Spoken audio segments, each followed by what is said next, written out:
মক্কার কুরাইশরা কোনোভাবেই যখন রাসূল সাল্লাল্লাহু আলাইহি ওয়াসাল্লামকে দমাতে পারছিল না, তখন তারা প্ল্যান করলো যে আমরা মদিনাতে যে মদিনার ইহুদিদের কাছ থেকে কিছু জেনে আসি। কারণ মক্কাবাসীদের নবী, রাসূল, ওহী, আখিরাত এগুলোর ব্যাপারে কোনো ধারণা ছিল না। তো ফলে তারা কুরাইশরা নজর ইবনে হারিস এবং উকবা ইবনে আবি মুঈত এই দুইজনকে পাঠালো, তোমরা মদিনায় যাও, মদিনায় ইহুদিরা থাকে, ইহুদিদের কাছে তাওরাত নাজিল হয়েছিল, they have idea regarding prophets and আখিরাত, আখিরাত কি, নবী কি, এগুলোর আইডিয়া তাদের আছে। তো তাদের দুইজনকে পাঠালো যে তোমরা যে তাদের জিজ্ঞেস করো যে আমাদের জ্ঞাতি ভাইদের মধ্যে থেকে একজন তো নবী দাবি করে, সে কি আসলে নবী কিনা আমরা কিভাবে বুঝবো। তো যেই চিন্তা সেই কাজ, তারা গেল মদিনাতে, মক্কা থেকে মদিনায়, যে খুলে বললো যে আমাদেরই এক ছেলে, আমাদেরই এক লোক বয়স 40 হওয়ার পর থেকে বলে আমি নবী, আমার কাছে ওহী আসে, আল্লাহ আমার কাছে বাণী পাঠায়, আর তিনি আমাকে বাণী বাহক করে পাঠিয়েছেন তোমাদের কাছে, এটা আসলে সত্য কিনা, আমরা একটু কনফিউশনে আছি। তো ইহুদিরা বলল তোমরা যে তাকে 3টি প্রশ্ন করবে, যদি উত্তর দিতে পারে বুঝবে সত্য নবী। 1 নম্বরে জিজ্ঞেস করবে যে মুহাম্মদ বলো তো আসহাবে কাহাফ কারা, আসহাবে কাহাফ সম্পর্কে তোমরা কি জানো। যে সূরাটার নাম সূরাতুল কাহাফ, কাহাফ মানে হচ্ছে কেভ, গুহা, মানে গুহাবাসী 7 জন যুবক এই গুহার ভিতরে আশ্রয় নিয়েছিল ঈমান বাঁচানোর জন্য। মুহাম্মদ তুমি যদি সত্য নবী হও বলো এই ঘটনাটা কি। 2 নম্বরে তাকে জিজ্ঞেস করবে জুলকারনাইন বাদশা সম্পর্কে কি জানে, সে কিছু জানে কিনা। 3 নম্বর তাকে জিজ্ঞেস করবে মা হুয়া রূহ, রূহ কি, যে রূহটা দেহে ঢুকলে মানুষ নড়ে চড়ে, প্রাণবন্ত একটা অ্যানিমেশন থাকে, এটা বের হয়ে গেলে সে ডেড বডি, লাশ হয়ে পড়ে থাকে।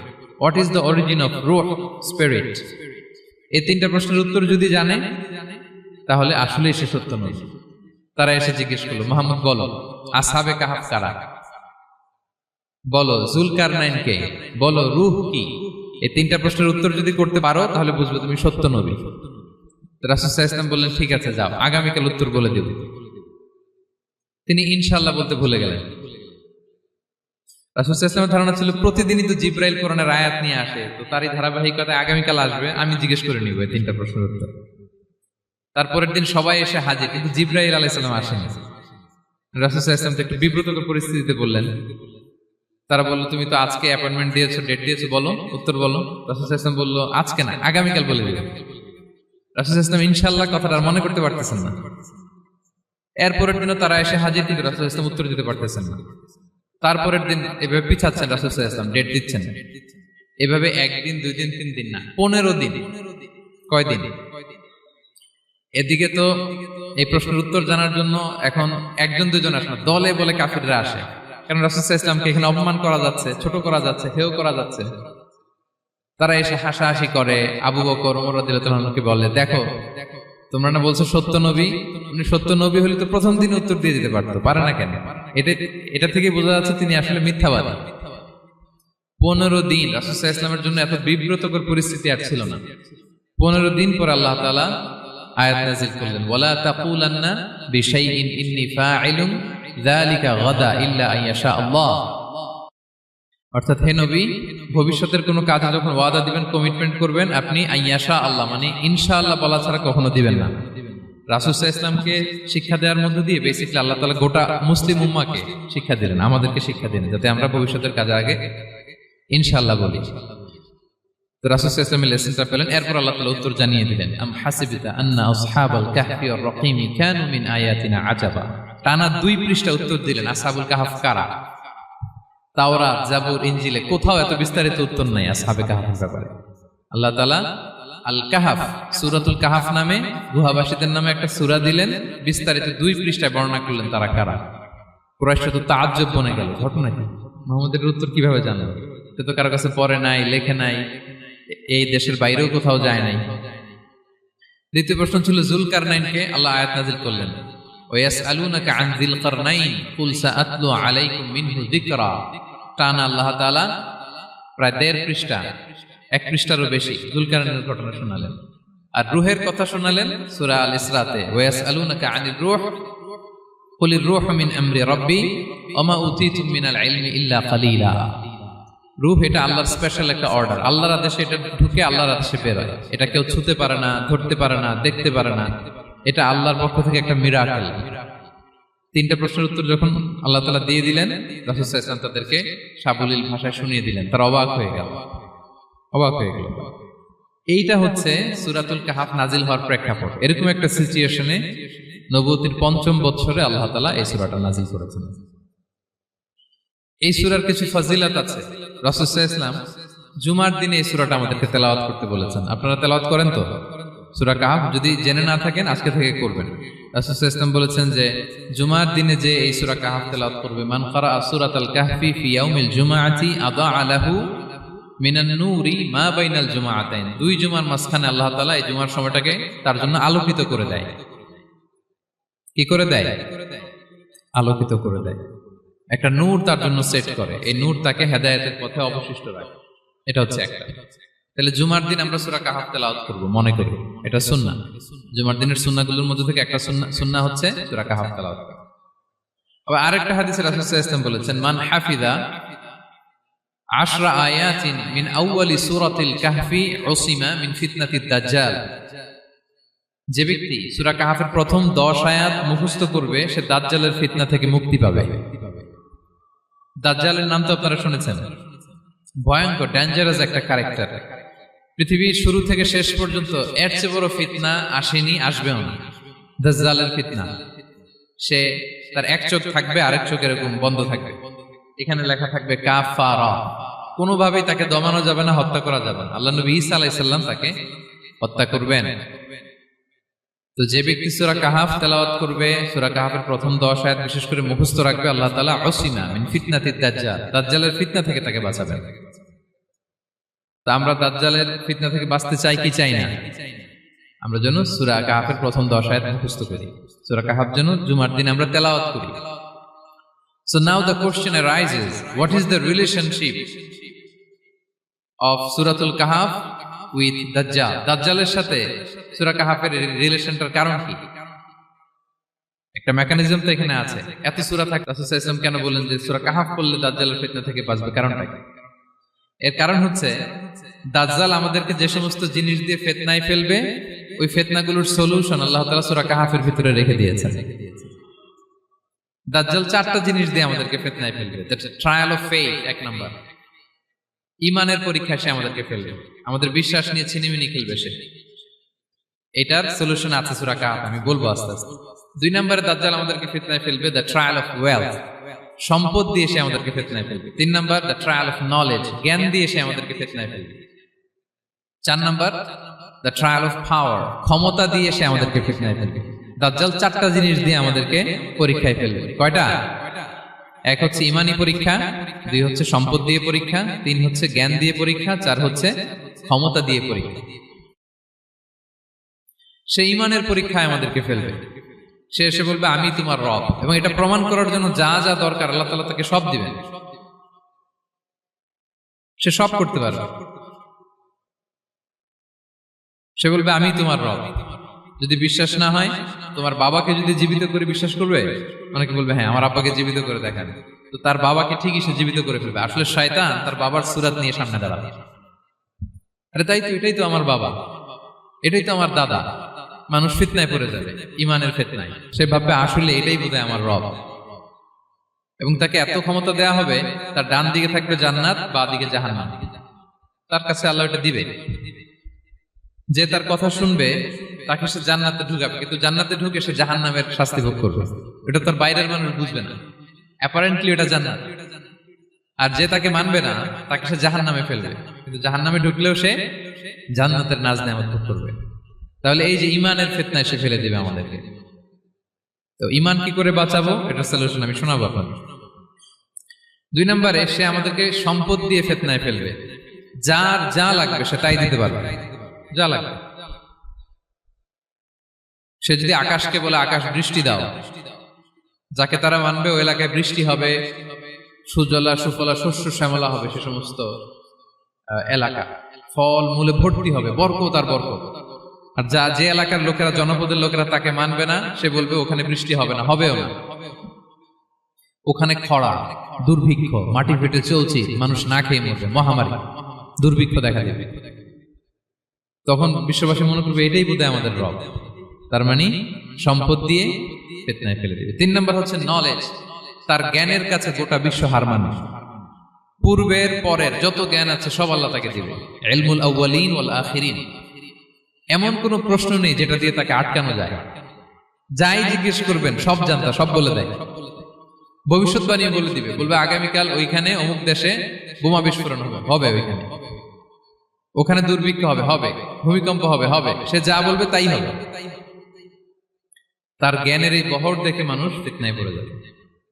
4 নম্বর হচ্ছে দ্য ট্রায়াল অফ পাওয়ার, ক্ষমতা। তার ক্ষমতার সামনে সবকিছু একেবারে ছিন্ন বিচ্ছিন্ন হয়ে যাবে, এত ক্ষমতা হবে তার। সে যেমনটি বলবে তেমনটি করতে হবে, বাতাসের চেয়ে দ্রুত বেগে সে এক দেশ থেকে আরেক দেশে চলে যাবে। তো তার এই সমস্ত অলৌকিক ক্ষমতা দেখে মানুষ ফিতনায় পড়ে যাবে। এবং এই ফিতনা, এই পরীক্ষার মুহূর্তগুলোতে মানুষ কিভাবে নিজেকে ধরে রাখবে তার সলিউশন আল্লাহ তাআলা সূরা কাহফে দিয়েছেন। এই 4টা ফিতনা থেকে বাঁচার জন্য আল্লাহ সূরা কাহফে 4টা ঘটনা উল্লেখ করেছেন। কয়টা? 1 নাম্বার হচ্ছে আসহাবে কাহফ, যুবকদের ঘটনা, 7 জন যুবকদের ঘটনা। ঈমান কি করে বাঁচাবেন, সলিউশন ওখানে। সম্পদের ফিতনা থেকে কিভাবে নিজেকে বাঁচাবেন, এজন্য একজন বাগানওয়ালার ঘটনা আল্লাহ সেখানে বলেছেন। জ্ঞানের ফিতনা থেকে কি করে বাঁচবেন, এজন্য আল্লাহ তাআলা মুসা আলাইহিস সালাম এবং খিজির আলাইহিস সালামের ঘটনা সেখানে উল্লেখ করেছেন। আর ক্ষমতার ফিতনা থেকে কি করে বাঁচবেন এটা বোঝানোর জন্য আল্লাহ তাআলা যুলকারনাইনের ঘটনা উল্লেখ করেছেন। 4টা ফিতনা থেকে বাঁচার জন্য কয়টা ঘটনা?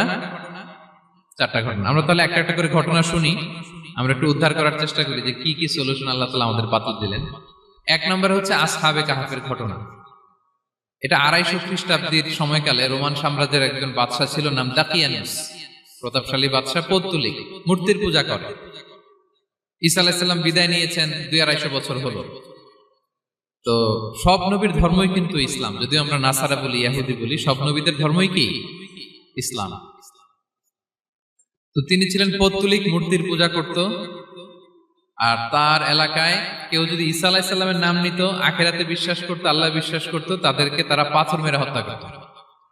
এজন্য ভয়ে কেউ ঈসাই ধর্মে ঈমান আনতো না, মানে ইসলামে ঈমান আনতো না। এই রাজার ভয়ে সবাই মূর্তির পূজা করত। কিন্তু 7 জন যুবক ছিল, তারা স্রোতে গা ভাসিয়ে দেয়নি, স্রোতের বিপরীতে তারা ঈমান নিয়ে দাঁড়িয়েছে। তারা ঈসা আলাইহিস সালামের রেখে যাওয়া সত্য ধর্মের উপর ঈমান এনেছিল, আখিরাতে তারা বিশ্বাস করত। তো এই 7 জন যুবকের কথা ছড়াতে ছড়াতে রাজা দাকিয়ানুসের কাছে চলে যায়। উনি তো রেগে মেগে আগুন, ডেকে পাঠালো 7 জনকে। তাদেরকে জিজ্ঞেস করলো, তোমরা কাকে মানো? বলতেছে এক আল্লাহকে মানি। সাহসী, খুবই সাহসী। বলতেছে তুমি কি জানো তোমরা কার সামনে কথা বলতেছো? আমি তো তোমাদেরকে মৃত্যুদণ্ড দিতে পারি। তারা বলে দেন, কিন্তু আমরা সব বিসর্জন দিলেও ঈমান বিসর্জন দিতে পারবো না। সুবহানাল্লাহ। তিনি বললেন, তোমরা যুবক মানুষ, রক্ত গরম, আবেগে কথা বলতেছো, 3 দিন সময় দিলাম, যাও। ঈসার নাম ভুলে যাও, আখিরাত ভুলে যাও, আল্লাহর নাম ভুলে যাও। 3 দিন পরে তোমাদেরকে আবার ইন্টারভিউ নেব। ওই দিন যদি একই কথা বলো, পাথর মেরে 7 জনকে দুনিয়া থেকে উড়িয়ে দিবে। তারা চলে গেল। এবার 7 বন্ধু মিলে পরামর্শ করতে লাগলো, কি করতে পারি আমরা, এই গুণে ধরা সমাজকে আমরা কিভাবে বাঁচাবো, এই পৌত্তলিকতার ছোবল থেকে এই ইফসিস নগরীকে বাঁচাবো কি করে। নগরীটার নাম ছিল ইফসিস নগরী। বর্তমানে এটা তুরস্কের ইজমির শহরে অবস্থিত। এখনো জায়গাটা প্রত্নতাত্ত্বিকদের ওই ইয়েতে এটা সংরক্ষিত, এখনো টুরিস্টরা যায়। তো তারা বলল, আমরা ঈমান বিসর্জন দিব না, যদি আমরা ওদের কথা মেনে নিই আমরা তো মুশরিক হয়ে গেলাম, চলো আমরা এক কাজ করি, আমরা এলাকা ছেড়ে দিই। এই 7 যুবক আল্লাহর উপর ভরসা করে তারা বাড়ি ঘর, আত্মীয় স্বজন সব ছেড়ে দিয়ে, লোকালয় ছেড়ে দূরে একটা পাহাড়ের ভেতরে আশ্রয় নিল। পাহাড়ের ভেতরে একটা গুহা ছিল, এই গুহা কি আরবিতে বলে আল কাহাফ। কি বলে? এই সূরার নাম কি? সূরাতুল কাহাফ। তো তাদের সাথে সাথে একটা কুকুরও যাচ্ছিল। তারা বারবার তাড়িয়ে দেওয়ার চেষ্টা করতেছিল কুকুরটাকে, যাতে না যায়, কিন্তু কুকুর শুধু কান্না করে তার সাথে যাওয়ার জন্য ঘেউ ঘেউ করতেছিল। এই কুকুরটাকেও সাথে নিল। ভালো মানুষদের সাথে থাকলে কি হয় দেখেন, এই কুকুরের কথা, যেহেতু 7 জন ইমানদারের সাথে একটা কুকুর ছিল, এই কুকুরের কথা আল্লাহ সূরাতুল কাহাফে উল্লেখ করে দিয়েছে।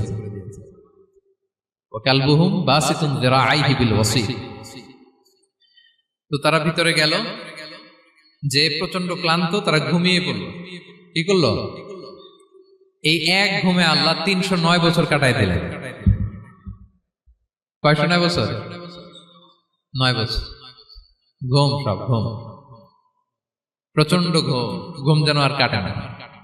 309 বছর পরে এরা জাগলো, এখন খুব ক্ষুধা, ঘুমে আর মোর ভাঙতেছে, আর একজন জিজ্ঞেস করতেছে কি লম্বা সময় ঘুম দিলাম কোথায় আমরা? একজন বলতেছে হ্যাঁ মনে সারাদিনই ঘুমাইছি আমরা, আরেকজন বলতেছে না না সারাদিন না, দিনের কিছু অংশ হয়তো ঘুমাইছি। আসলে কয় বছর ঘুমাইছে?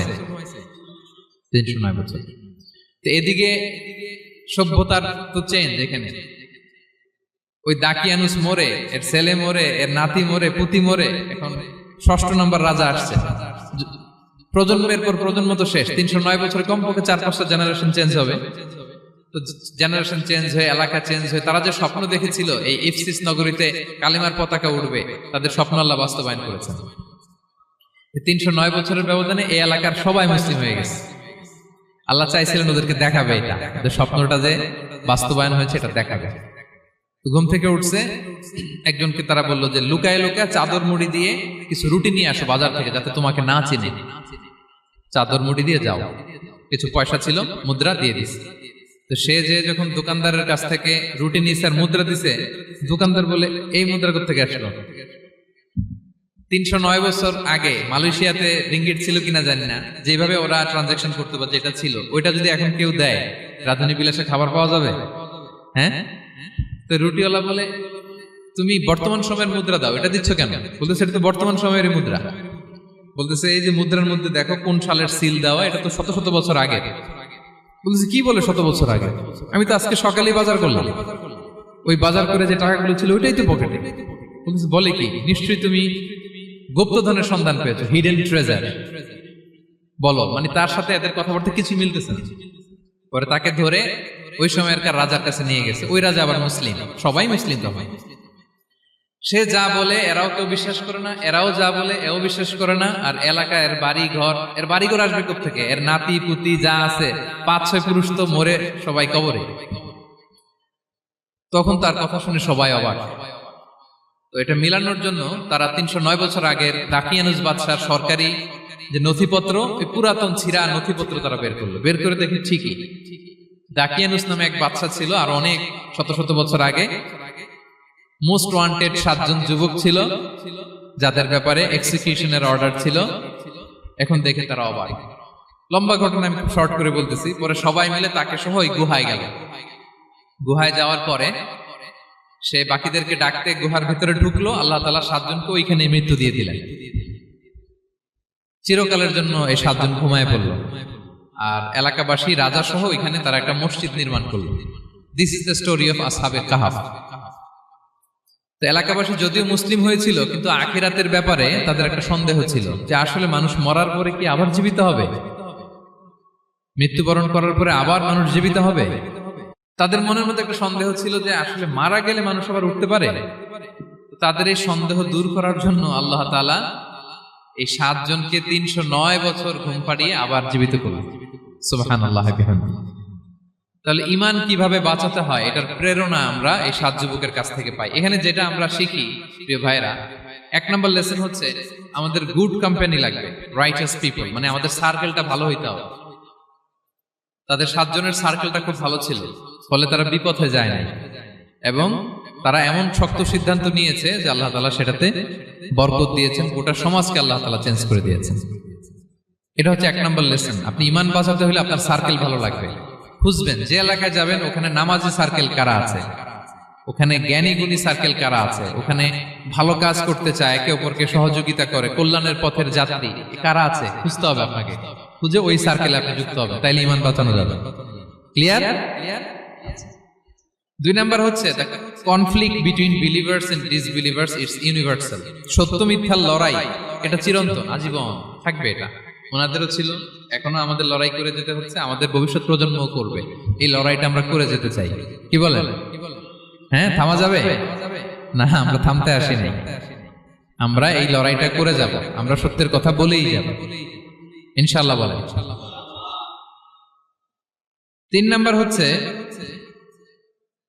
যে লেসনটা আমরা পাই, অনেকগুলো লেসন, আমি খুব প্রেসাইজলি বলতেছি। যুবকরা চাইলে একটা সমাজকে পাল্টে দিতে পারে। এই পৃথিবীতে যত বড় বড় বিপ্লব হয়েছে এগুলো যুবকরা এনেছে। তারা হচ্ছে সভ্যতা গড়ার কারিগর। আসহাবে কাহাফ আমাদের এই সময়ের নওজওয়ানদের জন্য প্রেরণা। তারা আমাদের জন্য প্রেরণার বাতিঘর। তারা যেমনি ইমানকে রক্ষা করেছে, আমাদের যুবকরা চাইলেও তাদের ইমানি চেতনাতে স্পিরিট দিয়ে সমাজটাকে পাল্টে দিতে পারে। কি বলেন? এখানে বেশিরভাগই তো যুবক। হ্যাঁ, গুড সার্কেলে থাকবেন তো আপনারা? সত্যের পক্ষে সবাই থাকবেন তো? আল্লাহ তাআলা কবুল করুন। আচ্ছা, এবার দ্বিতীয় নাম্বার ছিল সম্পদের ফিতনা, কিভাবে বাঁচবেন। আসহাবে কাহাফের পরে সূরা কাহাফে আল্লাহ তাআলা একজন বাগানওয়ালার ঘটনা বলেছে। দুজন বন্ধু, একজন একটু গরিব, সে বিশ্বাসী, আরেকজন ধনী, সে অবিশ্বাসী। তাকে আল্লাহ তাআলা বিশাল বড় খেজুরের বাগান আর আঙ্গুরের বাগান দিয়েছেন, বিশাল অনেক বড় বিজনেস ম্যাগনেট। তো এই সম্পদের অহংকার সে করত। সে প্রায় তার গরিব বন্ধুকে বলতো যে তোর চেয়ে আমার সম্পদও বেশি, সন্তানও বেশি, জনবল বেশি, লোকবল বেশি, অর্থবল বেশি, সব বেশি। অহংকারে তার পা মাটিতে পড়ত না। আর সে আখিরাতে অবিশ্বাস করত এবং সে বলতো যে এই সম্পদ আমারে বাঁচাবে, চিরকাল আমাকে স্মরণীয় করে রাখবে, এই সম্পদ কোনোদিন যাবে না। অনেক বড় বড় ধনীরা আছে, তারা এরকম মনে করে যে আমি এত বড় সিআইপি, হ্যাঁ, আমি এত বড় বিজনেস ম্যাগনেট, এই দিন বোধহয় আর চেঞ্জ হতে পারে না, আমার আজীবনই বোধহয় এত পাওয়ার থাকবে, এত সম্পদ থাকবে। এটা ভুল ধারণা। এটা কি ভুল ধারণা? এই যে তুরস্কে দুর্ভিক্ষ হইল না, আপনারা দেখছেন না যে অনেক সম্পদের মালিক বাড়ি ঘর ভেঙে রাস্তার ফকির। এখন ওই যে রিফিউজিদের জন্য যে খাবার আসছে, ওখানে লাইনে দাঁড়াইছে, কারণ এখন লাইনে না দাঁড়ালে খাবারও তো মিলবে না। 1000 কোটি টাকার মালিক ছিল, ভেঙে চুরে সব শেষ। এখন রিলিফের নেওয়ার জন্য দুস্থদের কাতারে ওখানে দাঁড়াইছে, কারণ দাঁড়াইলেই কিছু খাবার পাওয়া যাবে, খিচুড়ি পাওয়া যাবে, তা না হলে তো খাবারটাও মিলবে না। এই যে বঙ্গবাজারে আগুন লাগলো আমাদের বাংলাদেশে, 20টা-25টা দোকান ছিল অনেকের যাদের অন্যান্য বিজনেস আছে তারা হয়তো সার্ভাইভ করতে পারতেছে, কিন্তু এমন অনেক ব্যবসায়ী ছিল সব শেষ, জ্বলে পুড়ে তার টাকা পয়সা পুঁজি স্বপ্ন সব শেষ। তো ধনীকে গরিব বানাতে আল্লাহর 1 সেকেন্ডও লাগে না। ওই বিশাল প্রাসাদ থেকে টেনে ভাঙ্গা থালা হাতে দিয়ে রাস্তায় নামাইতে আল্লাহর কয় সেকেন্ড লাগে বলেন তো? 1 সেকেন্ডও লাগে না। সো এই লেসনটা কিন্তু আমাদের নিতে হবে। এবং ওই ব্যক্তির নসিবে তাই ঘটেছিল। সে যখন অহংকার করতেছিল, আল্লাহ তাআলা আকাশ থেকে হুসবান একটা আগুন পাঠালো। ওই আগুন এসে তার আঙ্গুরের বাগান, তার খেজুরের বাগান, বিশাল মাইলকে মাইল এই বাগান জ্বালিয়ে পুরো মুহূর্তের মধ্যে সারখার করে, এবং মুহূর্তের মধ্যে সে পথের ভিখারি, ফকির। এই ঘটনাটা এনে আল্লাহ তাআলা সম্পদশালীদেরকে রিমাইন্ডার দিলেন যে এই সম্পদের ফিতনায় তোমরা পড়ে যেও না। আমরা সম্পদশালী হলে বাস্তবতা অনেক সময় ভুলে যাই। সূরাতুল হুমাজাতে আল্লাহ তাআলা বলেন ইয়াহসাবু আন্না মালাহু আখলাদা। সম্পদশালীরা মনে করে এই সম্পদ আমাকে চিরকাল বাঁচিয়ে রাখবে, চিরকাল বোধহয় এই সম্পদ আমার হাতে থাকবে। না, এটা হাতের ময়লা, আজ আছে কাল নাই, যে কোনো সময় চলে যেতে পারে। এটা হচ্ছে ম্যাটেরিয়ালিস্টিক আউটলুক, বস্তুবাদী চিন্তা থেকে এই আমাদের ধনী ভাইদের এই সমস্যাটা হয়। ভোগবাদী চিন্তার প্রভাব আর কি। সম্পদ যখন হাতে থাকে ধরাকে সরাজ্ঞান করে, মনে করে যে সবই আমার কন্ট্রোলে। না, আপনারে ওই গরিবের কাতারে আনতে, ওই রিলিফের সম্পদ নেয়ার জন্য ওই লাইনে দাঁড় করাইতে আল্লাহর 1 সেকেন্ডও লাগে না। এটা খেয়াল রাখতে হবে। আমরা যখন প্রাইভেট কারে চড়ি, মাঝে মাঝে অনেকে এসে হাত পাতে, এদেরকে ছোট করা যাবে না। গল্পটা আল্লাহ ভিন্ন করতে আল্লাহর 1 সেকেন্ডও লাগে না। ওইদিকে আমি দাঁড়ায় হাত পাততাম আর উনি প্রাইভেট কারে বসে থাকতো। আল্লাহ চাইলে এরকম করতে পারতেন না? পারতেন। তো এখান থেকে আমাদের জন্য শিক্ষা হচ্ছে সম্পদ এটা ক্ষণস্থায়ী, আজ আছে কাল নাই। এটা ক্ষণস্থায়ী, এটাকে এভারলাস্টিং মনে করা যাবে না। এভারলাস্টিং হচ্ছে আখিরাত। ওয়ালাল আখিরাতু খায়রুল লাকা মিনাল উলা। আখিরাত তোমার জন্য দুনিয়ার চেয়ে শ্রেষ্ঠ। এবং আল্লাহ তাআলা দৃষ্টান্ত একটা দিয়েছেন যে দুনিয়ার জীবনটা হচ্ছে কামা, ওই পানির মতো যেটা আনজালনাহু মিনাস সামা, আকাশ থেকে নাজিল করেছি। ওই পানি ক্ষেতের মধ্যে পড়ে ফসল, ফুল ফসল হয়েছে। এরপরে যখন ফসল কাটা হয়, ওই ক্ষেত খামার এগুলো তৃণলতা হয়ে যায়, ভুসির মতো হয়ে যায়। তখন বাতাসের ঝাপটায় একবার এদিকে যায়, একবার ওদিকে যায়। অনেক লম্বা উপমা, আমি সংক্ষেপে বললাম। তো শেষ আউটপুটটা হচ্ছে এটা, সম্পদ এটা মুহূর্তেই চলে যেতে পারে।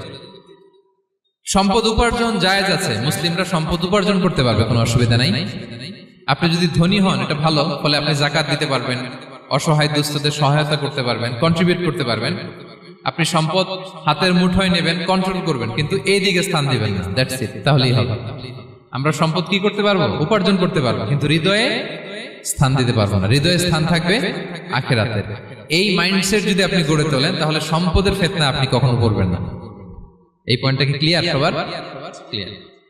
3 নাম্বার ফিতনা ছিল কিসের ফিতনা? দেখি কে বলতে পারে। প্রথমটা হচ্ছে বিশ্বাস বা ইমানের ফিতনা, 2 নাম্বার হচ্ছে সম্পদের ফিতনা, 3 নাম্বার জ্ঞানের ফিতনা। জ্ঞানেরও কিন্তু ইলমেরও একটা গরম আছে। যার ইলম আছে তার মধ্যে এই সমস্যাটা কাজ করে। সেটার জন্য আল্লাহ তাআলা মুসা আলাইহিস সালাম, খিজির আলাইহিস সালামের ঘটনা বলেন। আমি খুব সংক্ষেপে বলবো, সময় কম। মুসা আলাইহিস সালাম হচ্ছে বনি ইসরাইলের নবী, আর খিজির আলাইহিস সালাম কেউ বলেছেন নবী, কেউ বলেছেন আল্লাহর ওলি। আসলে আরবিতে ওনার নাম খদির, আমরা বাংলায় বলি খিজির। খদির মানে সবুজ। উনি যে কোনো জায়গায় বসলে ওখানে মরা গাছ, লতা পাতা এগুলো সবুজ হয়ে যেত। অনুর্বর এলাকার উপর দিয়ে হেঁটে গেলে ওটা উর্বর হয়ে যেত। তো মুসা আলাইহিস সালাম একবার ওয়াজ করতেছেন এইভাবে বনি ইসরাইলের সামনে, খুতবা দিচ্ছেন। হঠাৎ এক লোক দাঁড়ায় বলে, ইয়া নবী আল্লাহ, মান আ'লামু ফিল আরদ, বর্তমান পৃথিবীতে সবচেয়ে জ্ঞানী কে? মুসা আলাইহিস সালাম বলেন, ফাকালা আনা, আমি। কি বললেন? উনি আসলে ভুল কিছু বলেন নাই, কারণ প্রত্যেক জামানার নবীকেই আল্লাহ তাআলা সবচেয়ে বেশি জ্ঞান দিয়ে পাঠান, কারণ তার কাছে ওহীর জ্ঞান আসে, অদৃশ্যের খবর আসে, ইলমুল গায়ব আসে। কিন্তু এই উত্তরটা আল্লাহ তাআলার পছন্দ হয় না। আল্লাহ তাআলা চাচ্ছিলেন মুসা যদি বলতো আল্লাহ তাআলাই জানে কে জ্ঞানী বা আল্লাহই সবচেয়ে জ্ঞানী, এরকম হলে ভালো হতো। কিন্তু মুসা আলাইহিস সালাম কি বলছে? আমি। এখন প্রশ্ন করলো সবচেয়ে বড় জ্ঞানী কে? উনি কি বললেন? আমি। এই যে আমি এটাতে ঝামেলা আছে। আমি বড়, আমি জানি, আমি সব। This is problematic. আল্লাহ এটা পছন্দ করলেন না। আল্লাহ তাআলা মুসা আলাইহিস সালামকে বললেন, মুসা তুমি যে বলছো তুমি জ্ঞানী, না তুমি জ্ঞানী না, তোমার চেয়ে বড় জ্ঞানী আছে। মুসা আলাইহিস সালাম বলে, তাই নাকি? আমার চেয়ে বড় জ্ঞানী কে? তো আল্লাহ তাআলা বললেন, ইযহাব ইলা মাজমাইল বাহরাইন, 2 সাগর বা 2 নদীর মিলনস্থলে যাও, ওখানে আমার এক বান্দা আছে তোমার চেয়েও জ্ঞানী। মুসা আলাইহিস সালাম বললেন, তাই নাকি? তো আল্লাহ, আমি কিভাবে চিনব উনি কোথায় থাকে, কিভাবে বুঝবো? আল্লাহ বললেন, একটা বড় মাছ নাও, এটাকে ফ্রাই করো, এটাকে ফ্রাই করে একটা ঝুড়ির ভেতরে নাও, যেখানে এই মাছটা সাগরে ঢুকে যাবে ওখানে আমার বান্দাকে পাবে। তো উনি ওনার সহযোগী ইউশা ইবনে নুনকে নিয়ে হাঁটতে লাগলেন। হাঁটতে হাঁটতে এক জায়গায় ক্লান্ত হয়ে পাথরের পাশে বিশ্রাম নিলেন। ওই পাথর থেকে আবার এক ধরনের পানি বের হয়, এই পানিটারে বলে আবে হায়াতের পানি, মাউল হায়াত, জীবন নদীর পানি। এই পানি কোনো মৃত প্রাণী বা বস্তুর গায়ে লাগলে ওটা জীবিত হয়ে যায়। তো ওনারা পাথরে হেলান দিয়ে বিশ্রাম নিচ্ছিলেন। ওই পানি ওই ফ্রাই করা মাছের গায়ে লাগার সাথে সাথে মাছ জীবিত হয়ে ঝুড়ি থেকে বের হয়ে সাগরে ঢুকে গেছে। ওনারা আর খেয়াল করেন না। এরপর আবার হাঁটতে লাগলেন। হাঁটতে হাঁটতে যখন ক্লান্ত শ্রান্ত, তখন বলে, এই ইউশা, আমাদের ওই মাছ, ফ্রাই মাছটা দাও, এখন খাই। ঝুড়ি খুলে দেখে মাছ নাই। মাছ গেল কোথায়? তখন ইউশা বলল, হয়তো আমরা যে পাথরের ওখানে বিশ্রাম নিয়েছিলাম ওখানে আমরা মিসিং, ওখানে হারাই ফেলছি। চলো চলো, আরে ওইদিকে তো যাইতে হবে আমাদের। উনি গেলেন, যে দেখে মাছ যে জীবিত হয়ে বালুর দিকে নাড়াচাড়া করতে করতে সাগরে ঢুকে গেছে, ওখানে দাগ আছে। মুসা আলাইহিস সালাম ঢুকলেন সুরঙ্গ, ঢুকে দেখে চাদর গায়ে দিয়ে এক লোক শুয়ে আছে। সালাম দিলেন, আসসালামু আলাইকুম। ওই লোক চাদর আর সরায় না, ভিতর থেকে বলতেছে, ওয়ালাইকুম আসসালাম। তো চাদরের ভিতর থেকে উনি বলে, মান আন, তুমি কে? মুসা আলাইহিস সালাম বললেন, আনা মুসা, আমি মুসা। উনি বলেন, মুসা বনি ইসরাইল, বনি ইসরাইলের মুসা? বলেন, হ্যাঁ। কেন এসেছো? এবার চাদর খুললেন। বলতেছে, আপনার কাছ থেকে কিছু শিখতে আসছি। আল্লাহ বলছে, আপনি নাকি সবচেয়ে বড় জ্ঞানী। আমি ভুল করে বলে ফেলছিলাম আমি। আল্লাহ বলছেন যে আপনি নাকি জ্ঞানী। বলতেছে, না, তুমি আমার জ্ঞান নিতে পারবে না, ওই ধৈর্য শক্তি তোমার নাই। মুসা আলাইহিস সালাম বললেন যে, আপনি যে কোনো শর্তে আমাকে একটু রাখেন কয়েকদিন আপনার সাথে, আমি রাজি। বললেন, না, তুমি পারবে না। মুসা আলাইহিস সালাম জোর করতে লাগলেন। অবশেষে খিজির আলাইহিস সালাম রাজি হলেন। বললেন, শর্ত হচ্ছে আমি যাই করি আর না করি আমাকে কোনো প্রশ্ন করা যাবে না। মুসা আলাইহিস সালাম বললেন, ওকে। সফর শুরু হলো। সামনে নদী, এক লোক তাদের নৌকা দিয়ে নদী পার করাই দিল। নদী পারাপারের পর খিজির আলাইহিস সালাম লাঠি দিয়ে নৌকার তলাটা ছিদ্র করে দিলেন।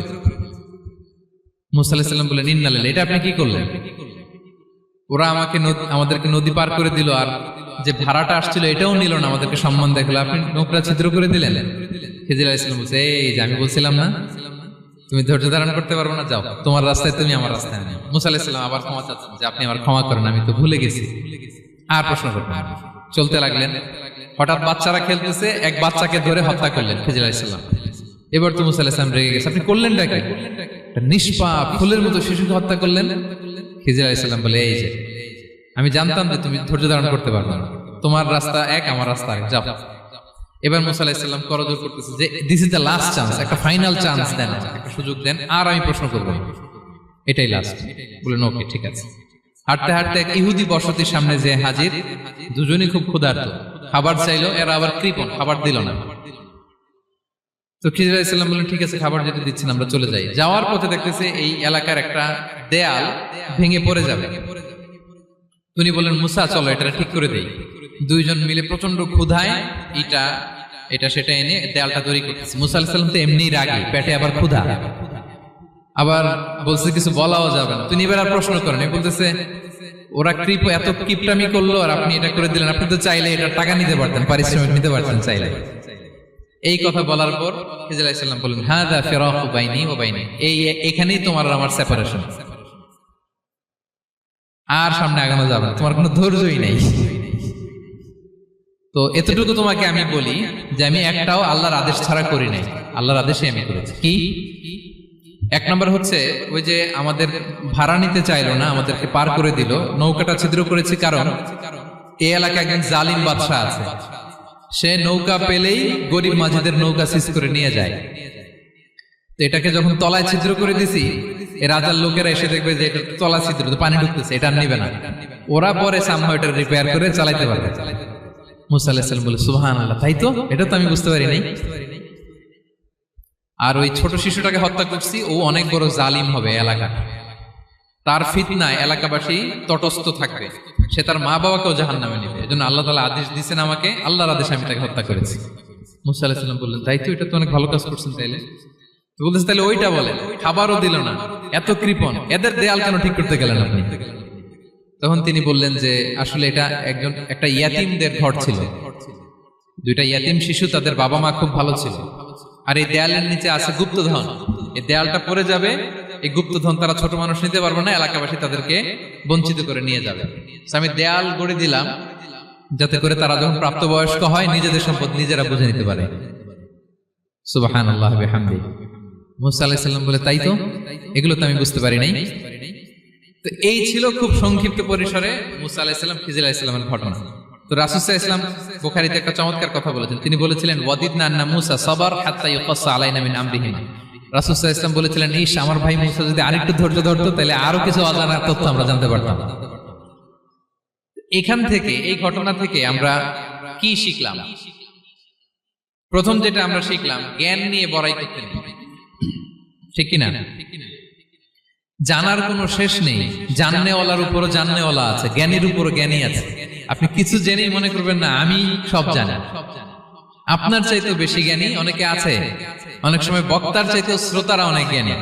হয়তো এখানে এমন অনেক জ্ঞানী লোক আছে যার ধারে কাছেও আমরা কেউ নেই, হতে পারে।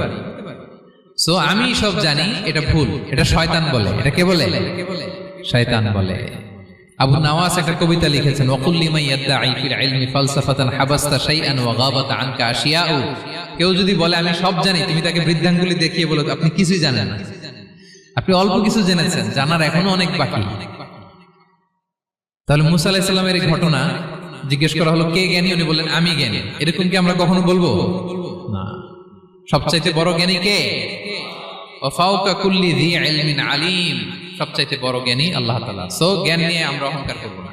দুই নম্বর যে শিক্ষাটা আমরা পাই, ওই যে নৌকা দিয়ে পারাপার হচ্ছিল, তখন একটা চড়ুই পাখি এসে সাগরের মধ্যে মুখ দিয়েছিল। তো খিজির আলাইহিস সালাম বললেন মুসা, তুমি কি চড়ুই পাখিটা দেখতে পাচ্ছ? হ্যাঁ দেখতে পাচ্ছি। চড়ুই পাখিটা যে সাগরে মুখ দিলে দেখতে পাচ্ছ? হ্যাঁ দেখতে পাচ্ছি। তখন খিজির আলাইহিস সালাম বললেন চড়ুই পাখিটা সাগরে মুখ দিয়ে পানি খাওয়ার পরে চড়ুই পাখির ঠোঁটে বা চঞ্চুতে যতটুকু পানি লেগে আছে, এই পানিটা হচ্ছে তোমার, আমার এবং মহাবিশ্বের আমাদের সকলের জ্ঞান। আর এই মহাসাগরের সকল পানি হচ্ছে আল্লাহ তাআলার জ্ঞান। আল্লাহ তাআলা বলেছেন ওমা উতিতু মিনাল ইলমি ইল্লা কালিলা। আমি তোমাদেরকে একেবারে অল্প জ্ঞান দিয়েছি, একেবারে অল্প। এই রহস্যে ঘেরা এই মহাবিশ্বের অনেক কিছুই আমাদের অজানা। প্রিয় ভাইরা, আমরা অনেক কিছু জানি না, আমাদের এই লিমিটেড নলেজে এগুলো ধরে না, তারপর আমরা জ্ঞানের বড়াই করি। আপনারা উপমাটা বুঝতে পারছেন? একটা নৌকা থেকে চড়ুই পাখি ঠোঁট দিয়ে পানি খাচ্ছে, পানি খাওয়ার পরে স্বভাবতই চড়ুই পাখির ঠোঁটে একটু পানি তো লাগবে। খিজির বললেন যে এই পানিটা হচ্ছে তোমার, আমার, পৃথিবীর সবার জ্ঞান। আর এই সাগরের বাকি পানিগুলো কার জ্ঞান?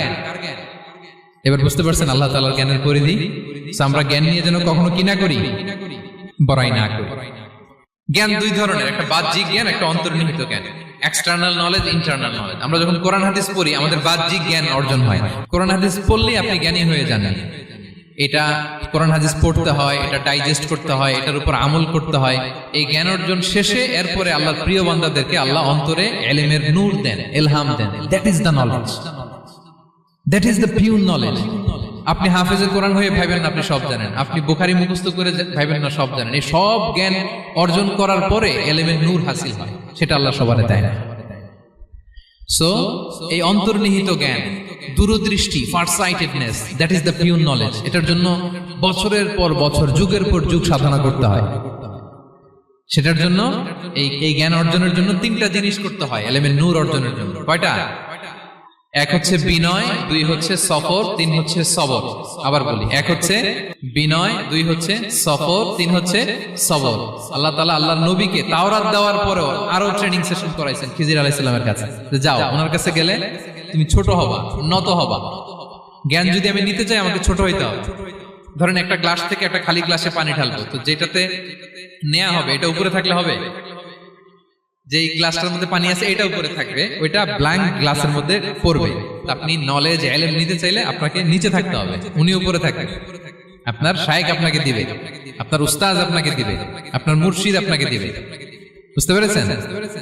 তাহলে আমাদেরকে হাম্বলনেস লাগবে। শিখতে হইলে হাম্বল হইতে হয়, বিনয়ী হইতে হয়। আচ্ছা, দুই নাম্বার সফর করতে হয়। এটা আল্লাহ মুসা আলাইহিস সালামকে দিয়ে করাইছেন, যাও পিছে পিছে উস্তাদের পিছে পিছে ঘুরো। তো এজন্য সফর করতে হয়। এখন ঘরে বসে অনেক কিছু জানা গেল, উস্তাদের সান্নিধ্য লাগে, সফর করতে হয়। আমাদের ক্লাসিক আলেমরা হাদিস কালেকশনের জন্য শহরকে শহর সফর করতেন। এখন আমাদের আলেমরা দেওবন্দে যায়, মিশরে যায়, মদিনায় যায়। এখানকার মালয়েশিয়ান স্টুডেন্টরাও দেশে বিদেশে যে নলেজ অর্জন করে। সফর আপনাকে লাগবে। তাহলে বিনয়, সফর, তিন নম্বরে কি? সবর। ধৈর্যশীল হইতে হবে। দেখেন মুসা আলাইহিস সালাম বারবার প্রশ্ন করে ফেলতেছেন, বারবার ওয়াদা ভঙ্গ করতেছেন। এরকম করলে হবে না, ধৈর্য লাগবে। ধৈর্যের বলে বলিয়ান হলে তখনই আপনার মধ্যে ইলম আসবে। তাহলে জ্ঞানের ফিতনায় পড়ার আর আমাদের কোনো সম্ভাবনা আছে? আমরা বিনয়ী হব, আমরা জ্ঞান আল্লাহর দিকে ফিরাই দেব। আমরা বলবো উনি সবচেয়ে ভালো জানেন। পারা যাবে তো ইনশাআল্লাহ?